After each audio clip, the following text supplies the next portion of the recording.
বাংলাদেশ জাতীয়তাবাদী দল লোহাগাড়া উপজেলা বিএনপি আমরা বিগত স্বৈরাচারের সময়ে আমরা সঠিকভাবে আমাদের মনের মাধুরী মিশিয়ে আবেগ দিয়ে আমাদের এই শহীদ দিবস উদযাপন করতে আমরা পারি নাই। তারপরেও প্রতিটা বছর জাতীয় দিবসে আমরা সর্বোচ্চ সম্মান দেওয়ার চেষ্টা করেছি।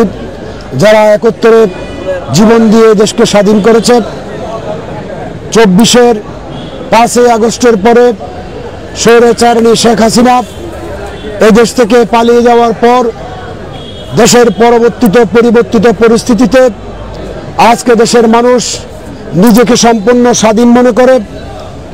আমাদের দলের নেতাকর্মী থেকে শুরু করে আপামর জনসাধারণ আমরা অত্যন্ত উৎসাহ উদ্দীপনার মাধ্যমে আমাদের লোহাগাড়া উপজেলা বিএনপির 9টি ইউনিয়নের 81 ওয়ার্ডের সর্বস্তরের বিএনপি যুবদল, ছাত্রদল, স্বেচ্ছাসেবক দল, শ্রমিক দল, কৃষক দল, জাসাসের ভাইয়েরা আজকে 16ই ডিসেম্বরের এই বিজয় দিবসে শ্রদ্ধা জানানোর জন্য উপস্থিত হয়েছে।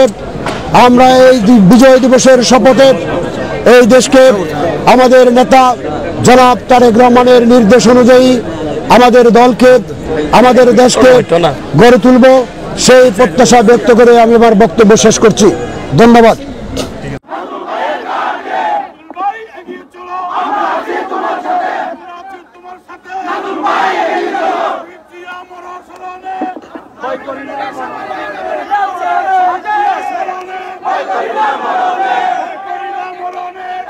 Yeah.